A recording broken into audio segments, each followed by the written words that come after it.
Hey guys, so got my daughter's kindergarten graduation party tomorrow night. And so we're gonna rock it out. We've got some short ribs, which I picked up. These are double ranch from Snake River Farms, just normal choice short ribs. But man, they look good. Look at that. This is some meaty looking short ribs.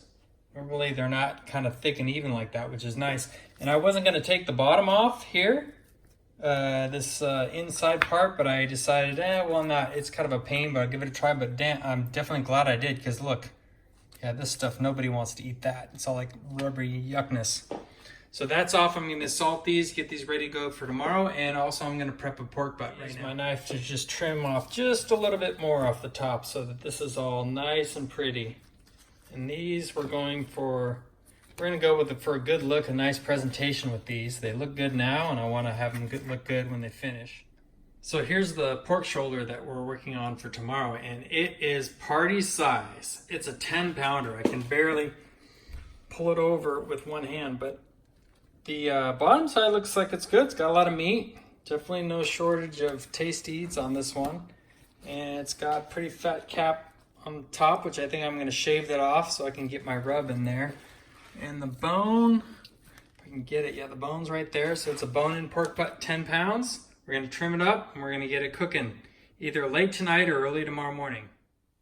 Okay, so I got this pork shoulder trimmed up mostly how I want it. You can see I took some of the fat and stringy stuff off the top and some weird funky stuff off the bottom and around just to kind of clean it up. But I left some of this on there because this is going to be a long cook. That's going to render out.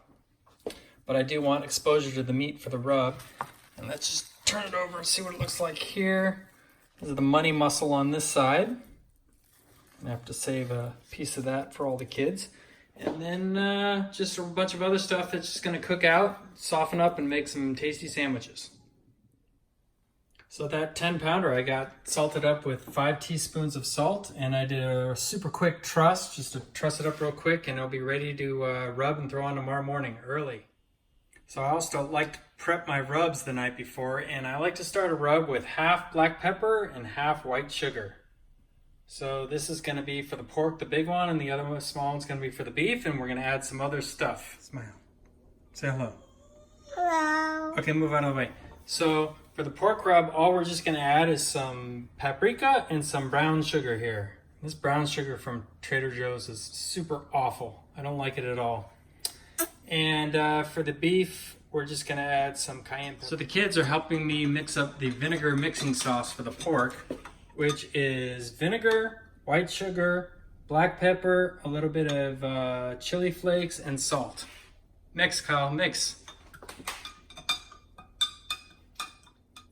So all ready for tomorrow. We got our 2 rubs ready and our pork finishing sauce that'll be ready for late in the afternoon tomorrow. I almost forgot one thing, which is I usually get this garlic from the Asian market, but we didn't have any, so I found this in the fridge. I'm gonna pulse that up, and that's gonna be part of the rub topping for the meat when it goes on. So I got my garlic puree ready. I mixed it with a little bit of this garlic olive oil. Not that I needed any more garlic. This stuff looks super, super strong.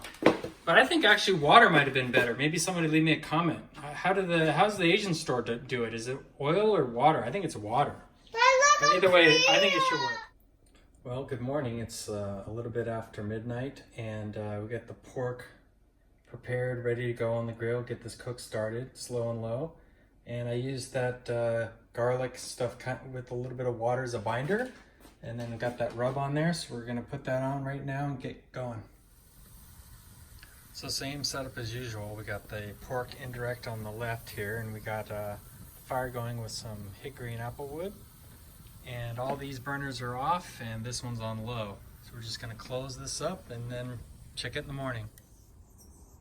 Hey, good morning. So it's been cooking for about 7 hours, and I got that dialed in right around 250, which is right where I want it. So I'm gonna open up for the first time, and let's take a look.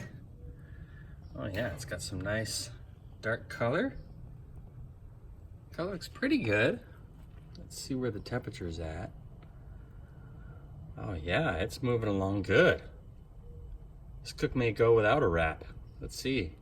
Let's check another spot over here. Yeah, that's definitely lower, but it's powering through the stall now. or just starting to. Oh, that's soft actually. Yeah, this is moving along quick. I'll have to figure out what to do next, but I gotta get that beef going. So I used a little water and a little hot sauce as a binder, and I've got this beef short ribs on there. I decided to go with, instead of the pureed garlic, with just some dried granulated garlic because I want a different flavor. And I put that pork in the cooler part of my grill. Actually what happened is this side is sort of getting soft and getting along, but this side is only in the 160, so it's not ready. We need to finish it about 200, 203 or something. So I'm gonna let this ride for a little bit and then we'll decide how to wrap later.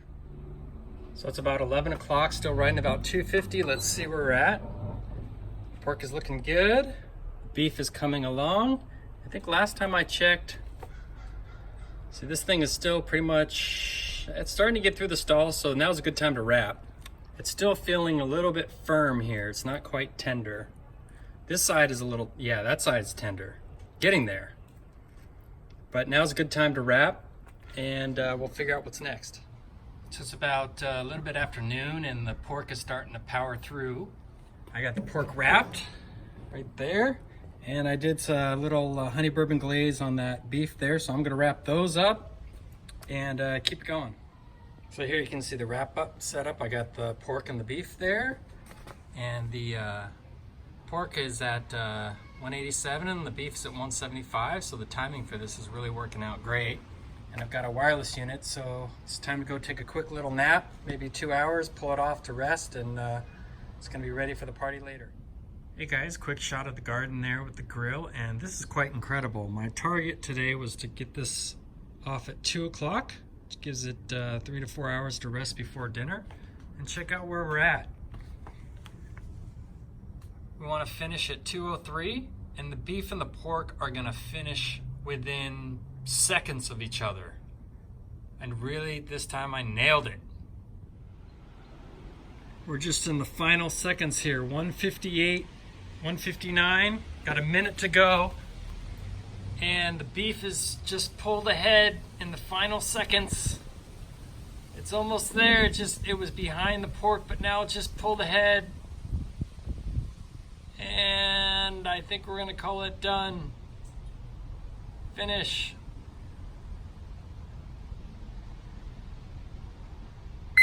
Finish. There it is. The cook is done. And what time is it? We finished about 40 seconds early. Okay, so it's almost 6 o'clock. It's almost time to prepare and serve. The meat's just been resting in the Snake River Farms insulated bag. Looks like the pork is 140 and the beef's 120. I think that's gonna work for serving. Let's do it. How's the meat taste? Yummy. Okay. Addie, how's the meat? Oh no. What? Karen? Not eating yet. Kyle, how's the meat? Good.